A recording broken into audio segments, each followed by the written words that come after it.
Hello, everyone. Welcome to our panel discussion today, Advertising Ban and FemTech. This event is organized as part of the FemTech Week, a week dedicated to celebrating and amplifying voices around FemTech and female and women's health and well-being. I'm Kate Afanasieva, Growth Matter for Google for Startups and FemTech Lab, as you can see on the slide. And FemTech Lab is a startup accelerator for products on female health and well-being. As well as FemTech Live is an online media covering all things and news FemTech. Don't forget to subscribe to our social media channels for any news. We will post the links to our chat box in a second. And today I'm joined by amazing speakers, leading professionals working with FemTech and health tech companies on their marketing strategies and campaigns, whom we will introduce in detail very shortly. But before we proceed, just a reminder that this event is about 1 hour long. We have prepared some questions to ask our speakers today, but we'll also have enough time for live questions at the end of this session. So please feel free to post them as we go, and we will come back to them later. And without further ado, let's dive in and introduce our amazing speakers. So maybe can we start with Susan? Hi, everyone. So grateful to be here and looking forward to the discussion. I'm Susan Stover. I'm Marketing and Brand Manager at High Ivy Health. We are a pelvic rehabilitation FemTech startup based in Toronto and across Ontario, Canada. And yeah, looking forward to the conversation.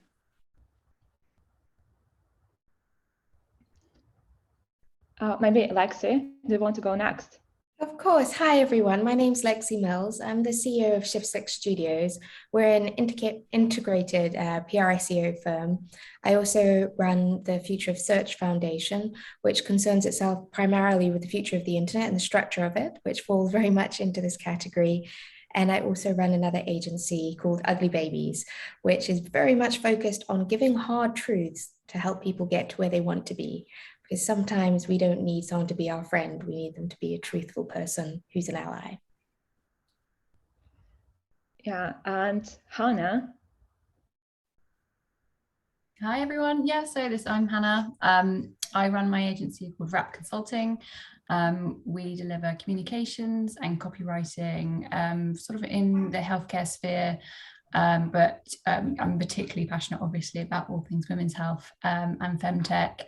In the background, you may hear a little baby gurgling, so I've not long had my second baby.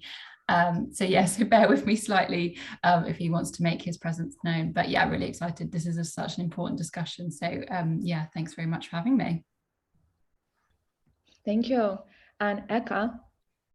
Hello, hi everyone. I'm super happy to be here. I'm based in London and I am a digital PR and content marketing manager. I specialize in SEO and creative campaigns for media. And now I work for William Russell and we offer expert insurance globally around the world. And my passion is healthcare and insurance, but I also mentor young Russian-speaking professionals who are hoping to build their career in the UK. And my passion also lies in diversity and inclusion strategies, because insurance industry is quite conservative in general. So I hope to speak about this today as well. I'm very happy to be here. Amazing. Well, thank you so much for joining us. I think we have an amazing panel and speakers. So let's dive in and start with the first question. And by the way, we will be taking turns. So if you want to share your opinion, just feel free to go and share it with all of us. So the first question, from your perspective, why does an advertising ban exist in social media, mainly for advertisement on female health versus male health products? Does anyone want to start? I can jump right in. Yeah, sure. I think when we look and we zoom out, even thinking about the title of today's panel, stop banning femtech advertising. When we're thinking about the kind of femtech advertising that's being banned, it's not just women's health, it's women's health that has to do primarily with their reproductive system. So the kind of things that are getting banned are words like vagina or breast or anything that or vulva, all words that anatomically, the correctness of it can help women understand their health. But as a society, we've seen these as either shameful or sexual, even working within, the high Ivy health marketing strategies. We have a system that has a vaginal wand, and even hearing directly from consumers, worrying that what if my husband thinks this is a sex toy? So that conflation, I think, is the major thing. So when we're zoning in on what about women's health is being banned or targeted, it is anything to do with bikini medicine. So I don't think that, unless somebody else has encountered this, I don't think we're seeing this issue with like osteoporosis or bone health or cardiovascular health. I think it is specifically that we have, as a society, sexualized women's bodies, and therefore we see stigma and taboo around that. Yeah, I've heard some stories like when actually investor asks startups not to mention this V word, in the pitch. So I think that's very much sensitive, as you said. But does anyone want to share their opinion on this question?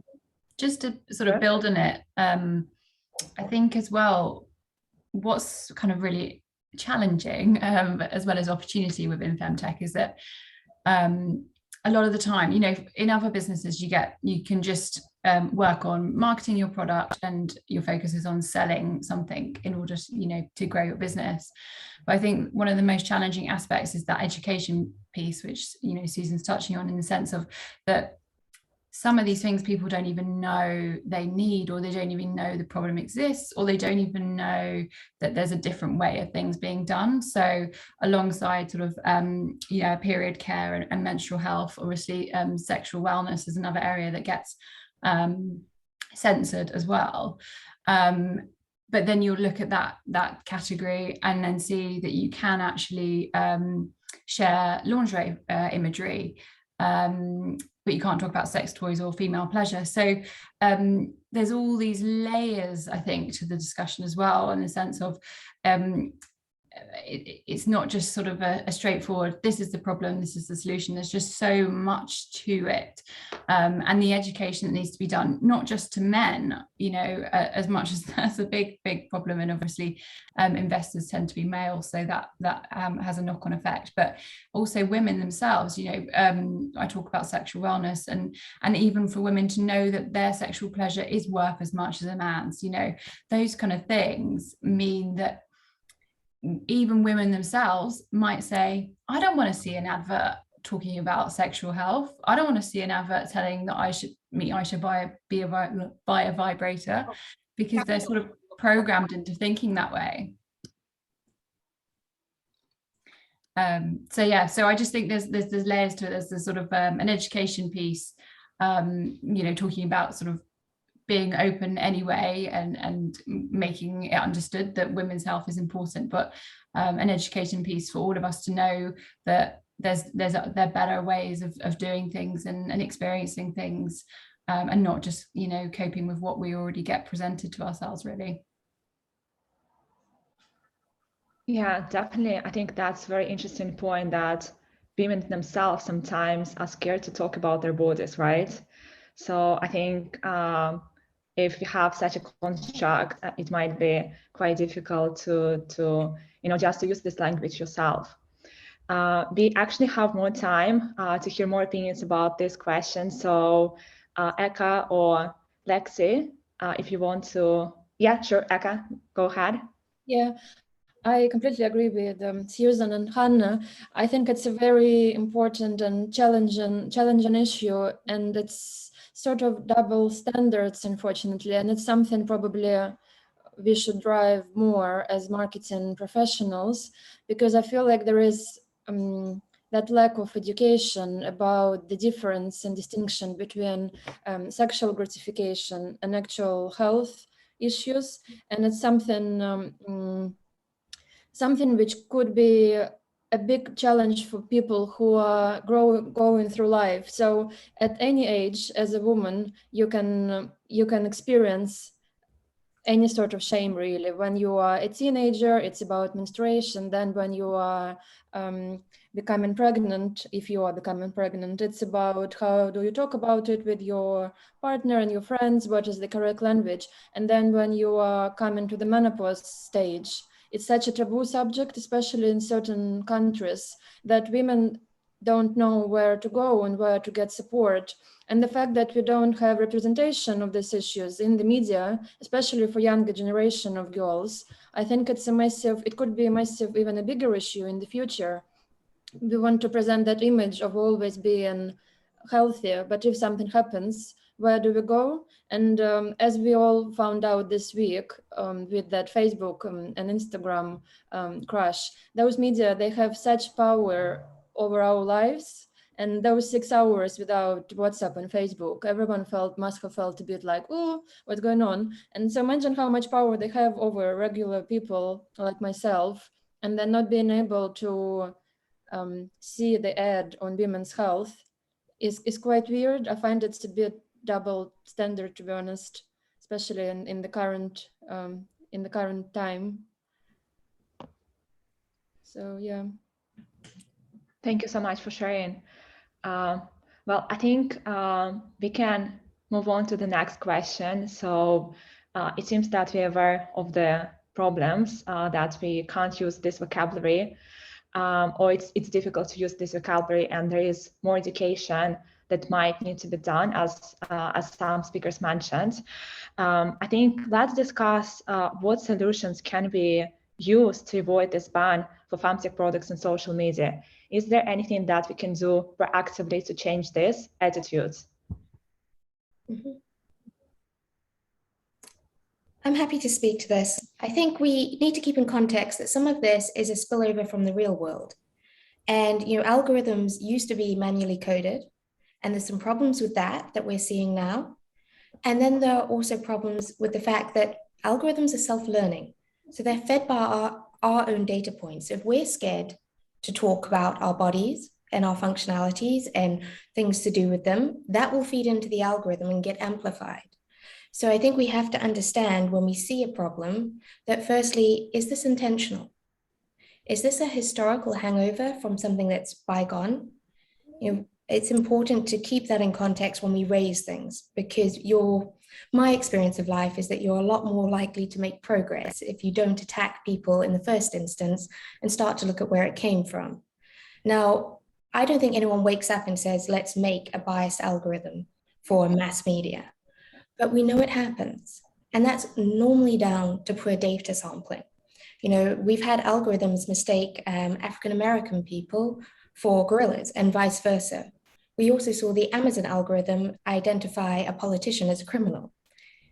Mistakes happen with algorithms. We need to raise them. We need to identify what was the cause and how do we rectify it, and understand that the cause can be from both sides. I think if we start to do that, we look at, okay, now how do we make progress from there? I'm not saying we won't have to stand up and fight and be vocal and be fierce, but it doesn't need to be our first port of call. This is stupid. So stupid comment in every way. Pardon? I think we also notice that we also have that the sort of meaningful social interactions metric is tied to engineers' bonuses. And I actually think there's a fundamental problem with the structure of that, because what is defined as a meaningful social interaction actually isn't always healthy. So if we look at what performs best of BuzzFeed's content on social media, it's not the stuff that we would be proud of. It's not the stuff that fuels FemTech moving forward typically. It's actually bad stuff. And that's because people are interacting with it. So I think there's a fundamental structural issue with how people are targeted within these companies that fuels the advertising. And then I think there is the interactions that come thereafter. So it's really drilling into the back of that and saying, right, what can we deal with step by step, and not letting small things slide. Because if we raise the flag at every single one, that flag isn't just one flag, it's one data point that will spur into more because of how self-learning algorithms work. So I think being vocal and pushing forward at every single point is super important here. And also, I think that thank you so much for your comments. It's very interesting topic about algorithms and how they influence the moderation process behind behind the content on social media. I think it will be interesting to hear from any of the speakers, maybe if you have had discussion with the technical support team, direct discussion, because the algorithm is the first step, but also we have manual moderation, right? So I think it will be curious to hear if you have spoken to the technical support teams and what was the answer and how you dealt with it.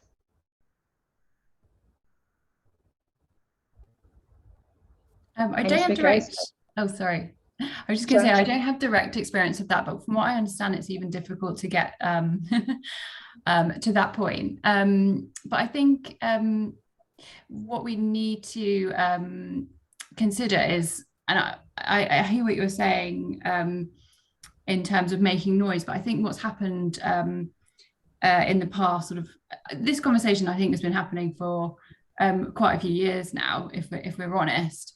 And a couple of brands have sort of put themselves out there and managed to get some good coverage individually about the topic, the likes of Joy Lux. And I think they were able to have their own situation sort of individually moderated, which now means that they do talk openly about pelvic health, pelvic floor, and all of their products. But I think what's happened to date is that it's been very individual. And some of those big hitters like Joy Lux, are making headway with Facebook because presumably they're seeing the pound signs and the dollar signs. I think what the problem is that when we're talking about FemTech and with so many sort of people starting out, that they don't have that voice yet to be able to be banging on Facebook's door and to be listened to because the money's not in yet. So I personally feel like this needs to be an industry-wide campaign. I think what would be brilliant is if we could get the likes of some of those big hitters across the femtech industry. So getting the likes of LV and any of those kind of big Maven and the big ones that people are already talking about, who have already a presence within the media, to join in some sort of task force or some open letter really to Facebook to say that your algorithm is biased. I think that's the point. I get what we're saying in the sense of that the algorithm is driven by what people want to see. And again, I touched on it before, but there is that sensitivity that some women still don't want to see real menstrual blood. So we're dealing with lots of different things here, but at the core, what would be brilliant is if we could have some sort of femtech task force training Facebook moderators about what it means to lead a new sort of vision in women's health and what that actually stands for. Because I think it's quite easy to forget when you're in the industry as well. We're all really driven by this and we know all the things that are happening, but day-to-day people don't. And I think it's really going to take sort of infiltrating at the top where we can. But I think it can't be done individually. I think there's been some progress made in that way, but only for the individual brand. In order for there to be an ongoing change and to help those who are just starting out in femtech, we need to use a collective voice to make a difference. Mm-hmm. Yeah, I think speaking to that, sorry. Sure, go ahead. Just speaking to that, Hannah, I think, one of the things that I hear from, femtech and sex tech companies, like when it's like, you're trying to hammer something down, it just feels like it really is a moving target, specifically when it comes to community guidelines on Facebook and Instagram, and really being able to get a definitive answer about why this specifically, violated the rules can often be, a bit of a wild goose chase for a lot of these companies. And I think coming with like actionable requests can be like, that's where like the data research and the work needs to be done. For example, erectile dysfunction is under like family planning, what is comparable to erectile dysfunction? And then also, like, you know, Hannah, I think you've pointed out a few really interesting things about also when we're advertising to women, like meeting them where they are. Like, you know, like maybe like one day you just say like, you know, vagina, show menstrual blood, like actually like thinking about your brand and the conversations that you have, like who you're having it with, like what are they comfortable with and where is this stigma and how we work through this conversation. I echo what you're saying about, you know, a united front. And we are seeing some leaders, you know, like specifically like Dame Products has done a lot about this, but this is always the problem with FemTech in general, right? Where we're all seeing these huge problems, but it's not like A to B. It's not like, oh, women should be allowed to see vibrators and we should be able to talk about openly about sex, but it's like, they're like, who is this woman that we're talking about? Like, they're not a homogeneous group. They're, you know, so being able to come to Facebook and say like, women want this, that may not, you know, be the best way into it. But, you know, I think there should, like, you know, like the reporting of it, being vocal about it is great for more established companies, but for startups, it's like, you know, how are you really supposed to make it work? I think keeping track of that is good for any company. And, you know, whenever I've consulted with any FemTech companies, just making sure that you're not investing all of your time and energy into one social media, and make sure you have something to fall back on, that you've got a newsletter or anything like that. But I really, you know, looking at this conversation today, I really wanted to come, you know, be able to come with a solution, to be able to say like, here's what we need to do. But it can be, it is so many factors at once, right? Yeah, for sure. And I think we just started to see in some FemTech media only this year, right? So it wasn't, there wasn't one single voice before. And I think as we see this media dedicated to FemTech, we can start finally elevating these voices and maybe gather people together to voice their opinion and their feedback. Yeah, I think that's this is very interesting point. I was wanting to touch upon you know, using fruit images or, you know, flower images instead of the actual thing, right? So do you think this can be a solution? Like, what's your opinion about this? From my experience, sometimes it can work. I work across a lot of regulated industries from CBD through to FemTech, so I see a lot of similarities. But it's keyword triggering. It's the words often that really will automatically trigger, right? And then you've got manual reviews thereafter. So yes, using different images helps. And I completely sympathize that sometimes we just need to get our advertising out there. But I don't think we should, when we find a hack, allow that to be our solution. And because it's easy, you're running a startup, it's busy, right? You're like, okay, we've solved this, next. But thinking a little bit more ahead, and reminding yourself this is a temporary solution. We do want to escalate this, even if it is just a repeated email that's sending back and forth between the ad teams, making sure that you are getting some progress somewhere, because that is important. Because when you're running a business, you have to tick things off your list. But long term, not solving the problem is going to restrict the entire industry. So I think there is an obligation to keep pushing forward. But I've seen using imagery, change of imagery work quite well. I've also found that getting coverage and then sharing the coverage and that being promoted, whether you're sharing it from that publication social page onto your own, can be a way round, but it's not the same as having the advert the way you designed it with your audience in mind. I'm also slightly of the opinion that we get to hide posts we don't want to see, right? I think there should probably be a little bit more lenience, you know, ask for forgiveness from the algorithms themselves and the moderators to say, you know, is this on the scale of 1 to 10? How offensive is this to our guidelines? Anything above a 7 gets blocked and you have to fight for, but maybe something between a 6 and a 7, they just see how many people did block it and say they don't want to see it. And maybe there is an evolution of how policy is managed that could help this as well. And that would work across all sectors, because right now we are dealing with a FemTech issue. But, you know, we've already spoken about sex tech as well. There will be more.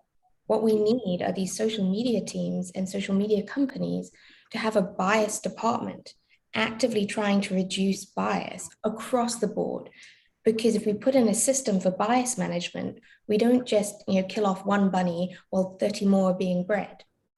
So there is a balance there. So yes, there are the small hacks and we should definitely be sharing them, and then looking at, dare I say, wider bunny management. What does the future of this look like? Yeah. Hannah, Sorry, that's my, again. Yeah, that's my son. I know I really like that idea, that concept of a scale. I think there's interesting potential in that, and I think one thing to say, it's not a solution, but if you are sort of starting out and trying to find your feet with advertising, Facebook are trying to be transparent to a certain degree. So there's the Facebook ads library, which is actually a really handy way to know what has passed. So you can look at some of the big players, like within your field, for example, to see how they may have like steered around the system, as it were. So even Furley has live adverts at the moment, and they've led with how you feel about the product, or how the results of the product make you feel. So they actually don't talk about sex at all within their adverts, but yet they've still got adverts going live, even though in theory they're a sexual wellness platform. So there are definitely workarounds, but I think what we're all sort of grappling with, speaking on all of your behalf, is that people are we're just not sure about how far to take things, and like what's that's my son thumping in the background, and how much do we push to say, do you know what, it's not good enough to for us to have to find ways around this problem. Language matters. I think we all talk about that a lot within women's health, is that the language that we use to normalize situations like vulvas and vaginas is really important. And if we're having to go back a step and call a vagina a foo-foo, or whatever we want to do, are we diluting what ultimately we're trying to do anyway? So then it becomes a bigger question about, how much is this worth, which I know is worth a lot because it's a market, you find out about your audience. But I think, and as we've touched on the outage, and I think it was you, Susan, that said as well, I've heard it a lot in the last few days, don't build your business on rented land. And it's just super important to diversify and think, if you're not welcome there, then where else can we be welcome? A lot of the things, sorry, I'm talking a lot of the things that we talk about have huge communities. So how can we use our own communities more to really dial up our messages as well? I'll stop talking now. Yeah, I know that Eka has raised hand, virtual hand, so. Yeah, I've just read some comments in the chat from Anna and Lucy, and I think what Anna is saying is also really, really interesting in terms of if there is any room for change in FemTech advertising world. I wanted to take a little step back, and I think FemTech in general is quite a niche industry. Like Anna is saying, it hasn't changed a lot during the last 6 years. And I think what we can do and what is realistic is actually starting with ourselves. I'll give you an example. So imagine FemTech is quite a niche, but then there is the whole big subject of diversity and inclusion. So every company I worked for recently, I made a conscious decision to make sure we have diversity and inclusion strategy in place. And even by raising that issue, I'm raising awareness of the whole perspective within the team internally. And lots of people are not aware of the numbers. I think we are quite lucky in marketing. There are lots of female leaders. But if you look at other regulated industries, such as finance or insurance, where probably the investors in FemTech are coming from, they are not letting women to lead in those industries.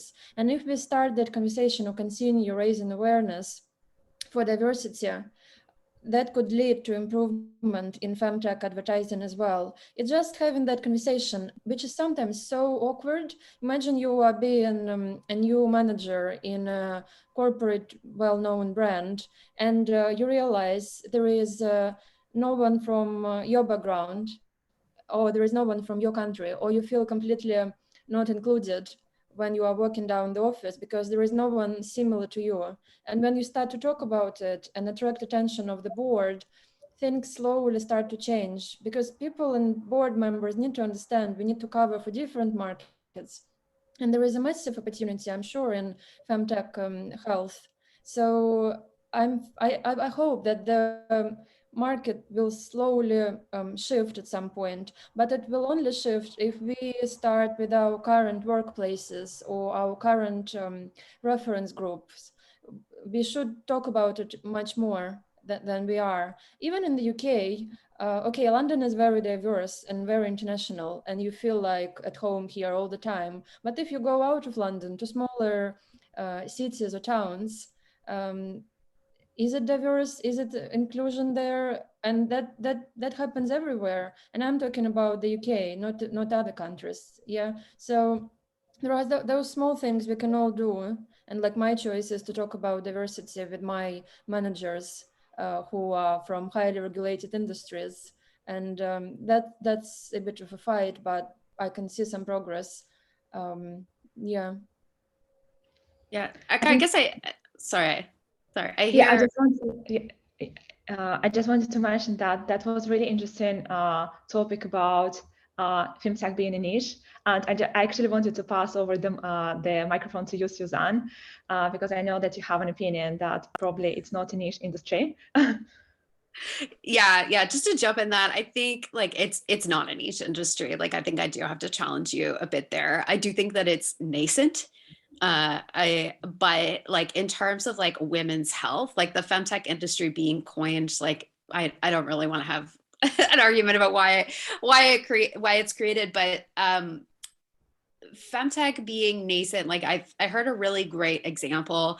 I forget who said this at an innovation summit, and was talking about like, you remember when you could go to a physical brick and mortar store like Blockbuster to go rent movies, and then there was that little time in between where Netflix was sending DVDs to your house, and then you were full streaming. I think where we are in terms of the femtech industry and innovations with women's health, we're at that weird phase where Netflix is sending DVDs to your house, because women have been failed on so many different fronts when it comes to their health, when it comes to the way that we advertise to them. But 50% of the population is not niche. So I just want to make sure we're clear about our language in terms of like what we mean, like when it's like a niche versus nascent. And I do think that the femtech industry has grown actually quite exponentially in the last 5 years since it's been coined, especially that we're looking beyond, bikini medicine or reproductive health, and looking more at like other innovations. But when it comes to advertising, I think, it's the Wild West out there. Like any marketer here, like you all know, that there's constantly shifting sort of attitudes, and we're butting up against the ways in which we have operated. And femtech is challenging the way that we have operated. We've just let women assume that pain is normal. We've let women assume that they need to suffer in silence. We've let women, say that they can't talk about certain parts of their body, like after childbirth. We're talked about, like whoever did the PR for Kegels, like being in pelvic health, that like they deserve some sort of award. But why is it okay to say Kegels? It's because it's been marketed of like, after you have a baby, make sure you get nice and tight down there.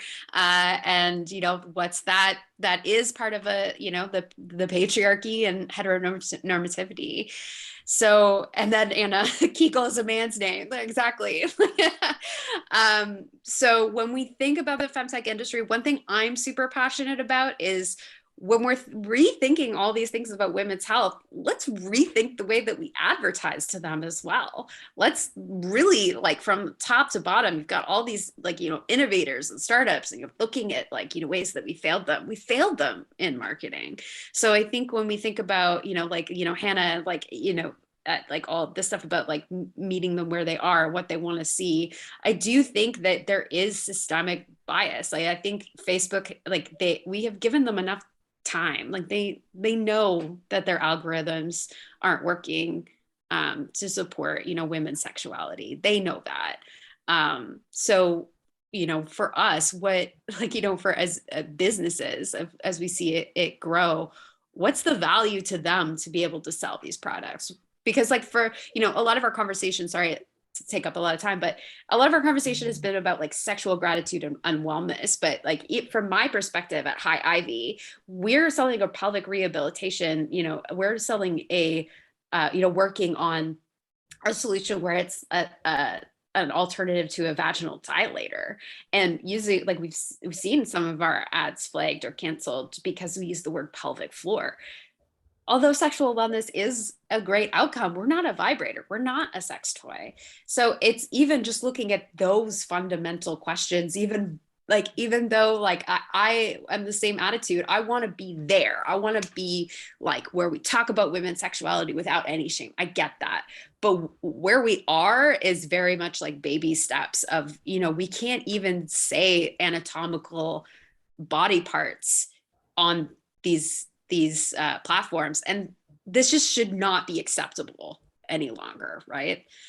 So I think that's where we really need to push, where it's not about some sort of like sexual liberation for women. It's about like, let's just actually be able to like use our body parts and like talk about what gets inserted where.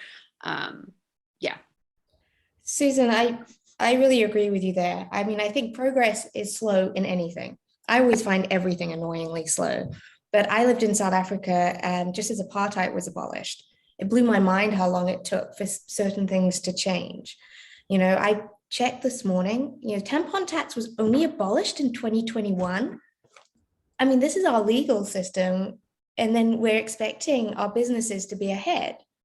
And so I think there is definitely an issue about speed, you know, of how long this is taking. And then I think we also have to look at, are Facebook and Instagram and all of these platforms, are they actually now utilities?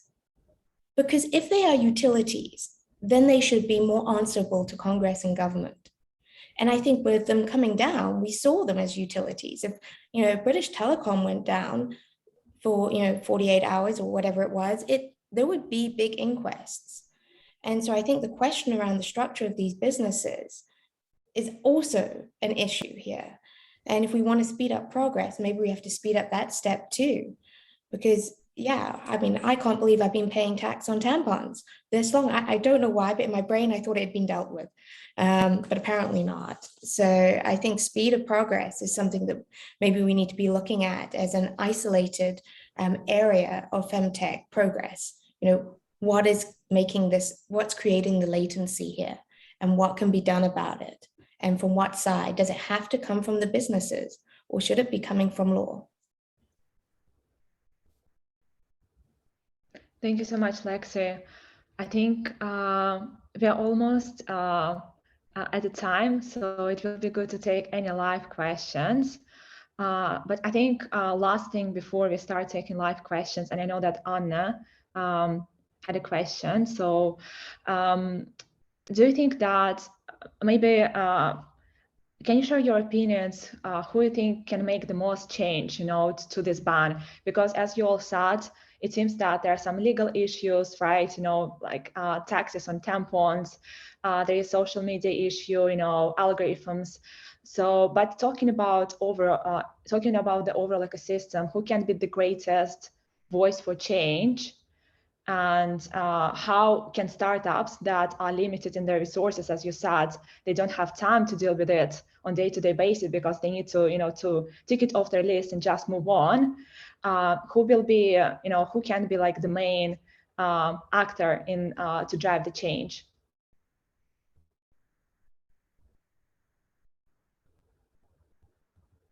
Maybe Susan, do you want to?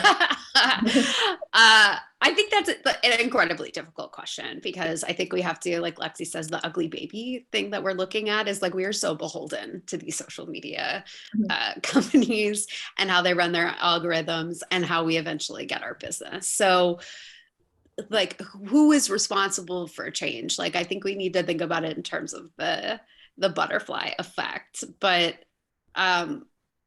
I think it's like, I'm not sure. It definitely, we're seeing a lot of push from the private sector themselves. I think FemTech being united, and I think we should be united with sex tech, because in terms of that Venn diagram, they've been dealing with these problems for longer than we have. And I think it eventually, I think as like, again, in this sort of like butterfly effect, as we see specifically women becoming more, like, I think we are seeing consumers and women being more educated and smarter about the sort of advertising and content that they see. I think they're being able to catch up with the experts about their health quite a bit more. So I think there has to be a push also from that side. Like, I think of the examples of like OnlyFans, like wanting to like take off any there's like sex work, and people were like, yeah, no, I'm not going to see that. Like, I don't want to do that. And then them flipping that over, which I think would just really showed like the power of, you know, the consumer and their voices. And then as we see, you know, more investors starting to see the economic value of investing in women's health products, we're going to see them putting pressure in their networks about like, why can't these companies freely advertise and why are they getting banned? So I think it really is just a huge cultural shift that goes down like from the consumer all the way up to, you know, the banks and the like whoever funds us. Yeah, I was really just gonna echo that in terms of investors. I think that's probably you know, a really important place to start. You know, money talks and all of that kind of thing. But you know, you look at the way that even you know, the UK government at the moment talks about women's health. You know, the Women's Health Minister, and about how, you know, women are meant to advocate for themselves. You know, and again, the emphasis is put on it being our problem. Yeah, it's pretty frustrating to think again that we have to solve our own problem of the fact that yeah, men don't want to talk about the reality of being a woman. So it's yeah, it's a tough one. And there's an interesting question about, I've just seen it, about whether we should start our own platform, but really, should we have to? It's just completely bananas, really. And I think I've just seen Anna's comments as well. I think there is an element of that. When Viagra, and I saw an ad from Hims for erectile dysfunction and talking about getting hard, that somehow is live and is allowed to happen. And they even like included an aubergine, like so clearly somebody is saying that is allowed, but this isn't allowed. So yeah, I do think there comes a point when we have to say this is just not good enough, and we have to push on that. And I guess it's at some point voting with our feet, trying to say, can we mobilize women as an entity to say, do you know that this platform actually doesn't value you? And you know, they'll take your money, they'll take your you know, intellectual property, but actually they don't support you you know, as a person and all of the things that you need in order to thrive. So I know that for a little while people thought that Clubhouse might be a good option for people.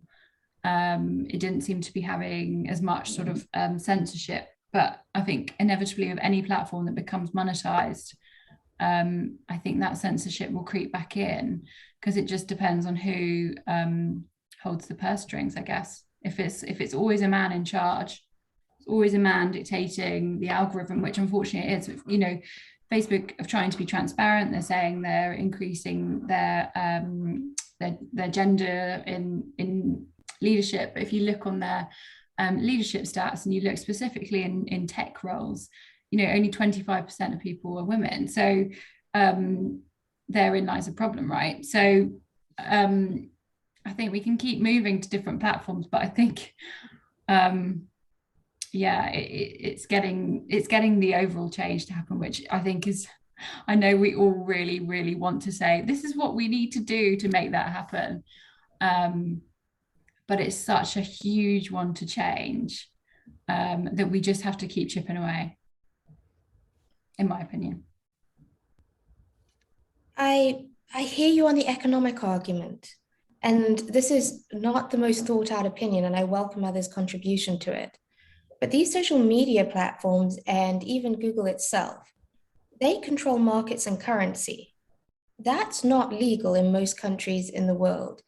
And I think there is a strong argument to say that the FemTech challenge that we're facing now is one symptom of a much bigger problem.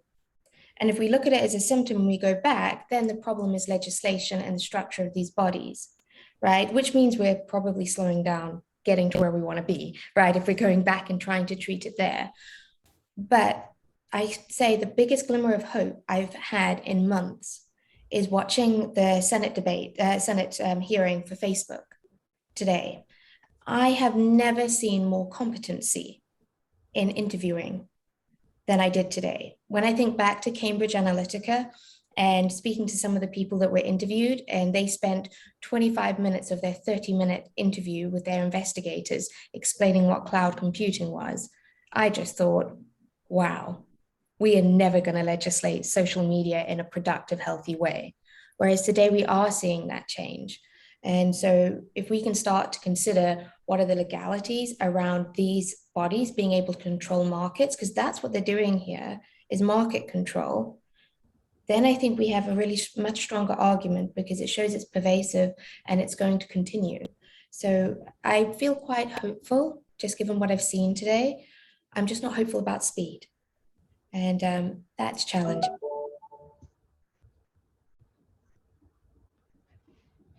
Apologies about noises on my end. Thank you so much, Lexi, again. Let us just, I think, as you all pointed out, it's quite a complex discussion, and it touches up multiple areas of life, such as legal, contract, as well as understanding more about algorithms and how they can be unbiased, and also actually energizing the community behind it, so that women speak for themselves and they are not ashamed of seeing this vocabulary on social media themselves. I think we have time for more questions, live questions. So let me just double check.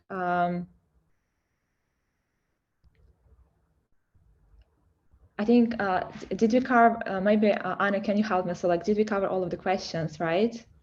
Yes, we covered, but I think if anyone wants to unmute themselves. Yeah, because I think like, as we were speaking, we answered Anna's questions before. Okay, I see from Brittany.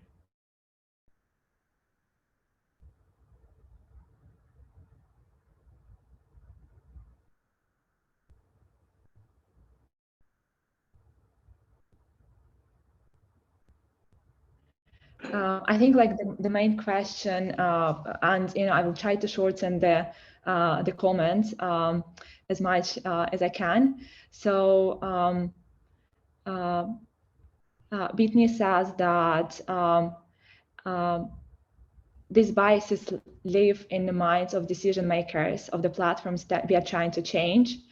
And do we have anyone supposedly from the FemTech industry in our network who is directly involved with social media algorithms and probably can drive this change from within? I'm not sure if if you can answer this question, but maybe any speakers. I'm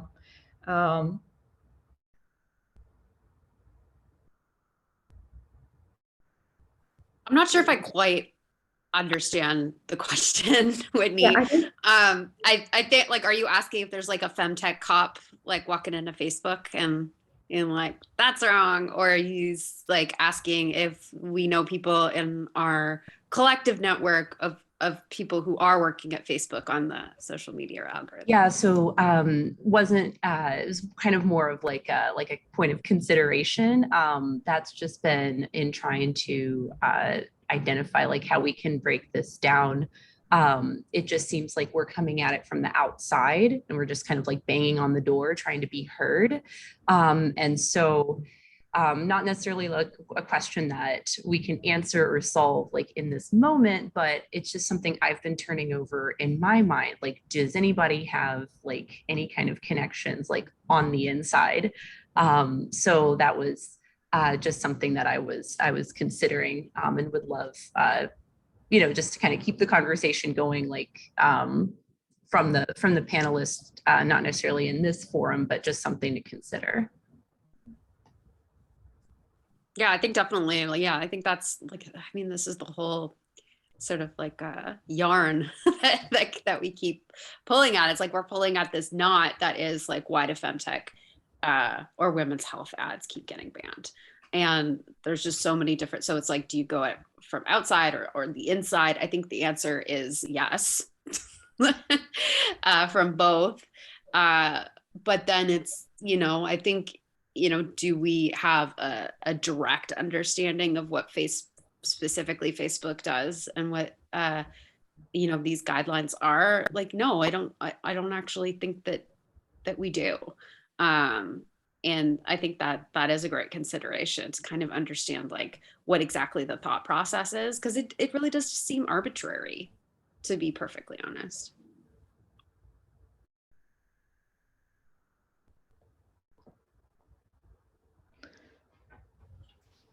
I think question. I think the last one is not a question, but it's an example that algorithm pick up women's health conversations on Instagram, but not male health related images, and it seems that it's not an algorithm but a decision by humans. I think as Susan mentioned, sometimes we don't really have all of the information because we are coming from the outside. But just to be conscious of time, I think worth mentioning is that we have an article on FemTech Live about this ban. And I think, as many speakers pointed out, it's a very complex topic, and probably we just need to summarize it all together. So just an idea for FemTech Live team to maybe do more article to educate everyone. And I think we have 5 minutes, so maybe let's go through for all of the speakers, what would be, maybe very quick, what's your advice for startups, like what that are dealing with these issues, like they face the ban, what's at this point of time, what would you recommend them to do? And in terms of the overall discussions, we will brainstorm with FemTech Live and maybe come up with some research articles, but I think let's definitely give some hints to startups what they can do at this moment. I can start. As somebody who's been in comms and PR for a long time, I would advocate for not forgetting the media in the terms of traditional media, so media relations in your promotion of your business. And that's a great way as well of doing that education piece, which doesn't come across in advertising. So yeah, I think we've talked about it, but in summary, I'd say just make sure that you're not just looking at this as the only sort of means of growing and developing your community. We're out there, women are out there, your audience is out there. Don't let Facebook dictate whether or not your business is a success, basically.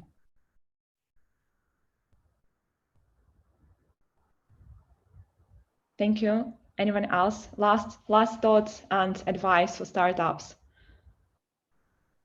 I guess for me, the first thing would be like making sure that you're talking directly to your customer and knowing where she is at all these different points, and creating a narrative around that.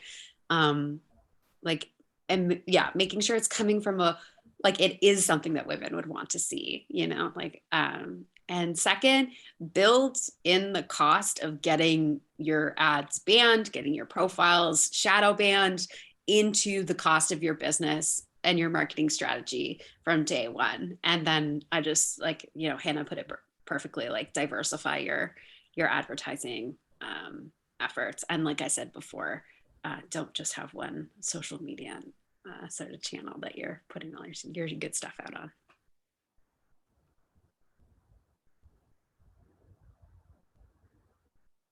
Last comments, maybe Lexi.